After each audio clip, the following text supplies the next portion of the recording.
Hello. Prince residential senior secondary school की online क्लासों में आप सभी का स्वागत है। मैं आर के शर्मा, राजनीति विज्ञान का अध्यापक की कक्षा 11वीं क्लास कला वर्ग। आज जो तारीख 11/12/2020 है, अपन बात कर रहे हैं धर्मनिरपेक्षता वाले लेसन की। धर्मनिरपेक्ष क्या है इसके बारे में अपन आज पढ़ेंगे। तो देखिए, धर्मनिरपेक्ष क्या है इसके बारे में अपन चर्चा करेंगे।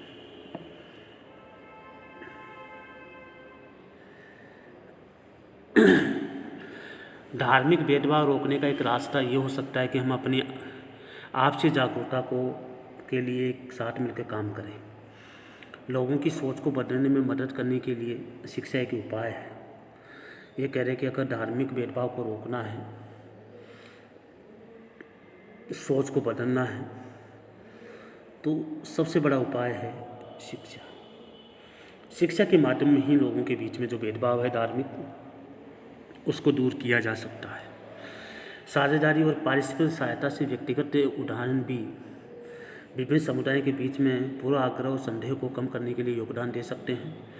भयानक सांप्रदायिक दंगों के बीच में हिंदुओं और मुसलमानों द्वारा हिंदुओं को बचाने की कहानियाँ पढ़ना हमेशा प्रेरणादायक होता है। ये नामुमकिन है कि केवल शिक्षा या भलाई धार्मिक भेदभाव को मिटा दे सकती है। आधुनिक समाज में राज्य के हाथ में प्रचुर सार्वजनिक शक्ति नीड होती है ज़्यादा। राजसत्ता जिस प्रकार काम करती है उससे अंतर सामुदायिक टकरावों और धार्मिक भेदभाव से अपेक्षाकृत कम ग्रसित समाज की रचना के प्रयास पर निर्णायक प्रभाव पड़ता है। हम इस कारण हमें देखने की ज़रूरत है कि धार्मिक टकराव रोकने के लिए, धार्मिक समानता को प्रोत्साहित करने के लिए किस किस्म की राज्य सत्ता होना हो सके मानी गई है। तो किस प्रकार की सरकार होनी चाहिए ताकि धार्मिक सहिष्णुता को रोका जा सके, धार्मिक भेदभाव को रोका जा सके। एक राष्ट्र को किसी धार्मिक समूह के वर्चस्व को कैसे रोकना चाहिए? सबसे पहले तो राजसत्ता किसी खास धर्म के प्रमुख द्वारा संचालित नहीं होनी चाहिए। पुरताही व्यवस्था द्वारा प्रत्यक्ष रूप से शासित राष्ट्र धर्मतांत्रिक राष्ट्र कहलाता है। धर्मतांत्रिक राष्ट्र अपनी श्रेणीबद्धता, उत्पीड़न और दूसरे धार्मिक समूह के सदस्यों को धार्मिक स्वतंत्रता न देने के कुख्यात रहे हैं। मध्यकालीन यूरोप में पोप की राजसत्ता का या हाल ही के समय में तालिबानी राज्यसत्ता धार्मिक और राजनीतिक संस्थाओं के बीच में अलगाव का अभाव था।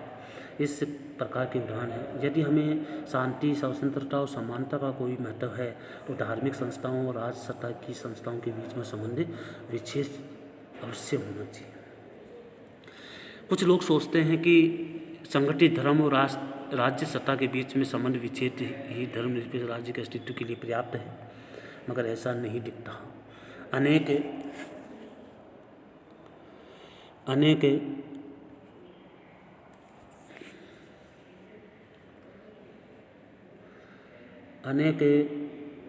राज्य धर्मतांत्रिक होते हुए भी किसी खास धर्म के साथ घनिष्ठ गठजोड़ बनाए रखते हैं। उदाहरण के लिए 16वीं सदी में इंग्लैंड राज्य पुरोहित वर्ग द्वारा संचालित होते हुए भी स्पष्ट रूप से आंग्ल चर्च और उसके सदस्यों का पक्ष पोषण करता था। तो ये देखने का मतलब होता है कुछ देश ऐसे हैं तो धर्म को कहते हैं कि हम धार्मिक तांत्रिक देश नहीं है, लेकिन फिर भी अपने ही धर्म को लोग महत्व देते हैं। कुछ देश, इंग्लैंड में स्थापित आंग्ल चर्च का सुस्थापित ईसाई धर्म राष्ट्र का अधिकाधिक धर्म भी था। आज सुन्नी इस्लाम पाकिस्तान का अधिकाधिक राज धर्म है। शासन तंत्रों में आंतरिक विरोध और धार्मिक सहिष्णुता की तन की भी गुंजाइश नहीं है। सचमुच धर्मनिरपेक्ष होने के लिए राजसत्ता का न केवल धर्मतांत्रिक होने से इनकार करना होगा, बल्कि उसे किसी धर्म के साथ किसी भी तरह के औपचारिक कानून गठजोड़ से परहेज करना होगा। धर्म और राज्य सत्ता के बीच में संबंध विच्छेद धर्मनिरपेक्ष राज्य सत्ता के लिए जरूरी है,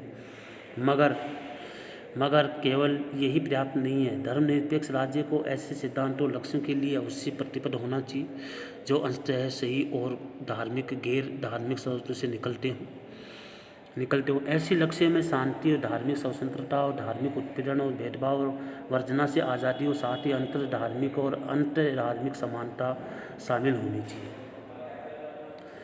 इन लक्ष्यों को प्रोत्साहित करने के लिए राज्य को संगठित धर्म और इसकी संस्थाओं से कुछ मूल्यों की खातिर अवश्य ही पृथक रहना चाहिए। बहरहाल ये मानना कोई कारण नहीं है कि राजनीतिक धर्मनिरपेक्षता किसी एक ही रूप में सामने आती है। वास्तव में इस पृथकता के विविध रूप हो सकते हैं और इस प्रकार निर्भर है कि इस संबंध विच्छेद किस प्रकार हासिल किया गया है, किन खास मूल्यों को यह बढ़ावा दिया जाना चाहिए, कि इस मूल्य को कैसे परिभाषित किया गया है।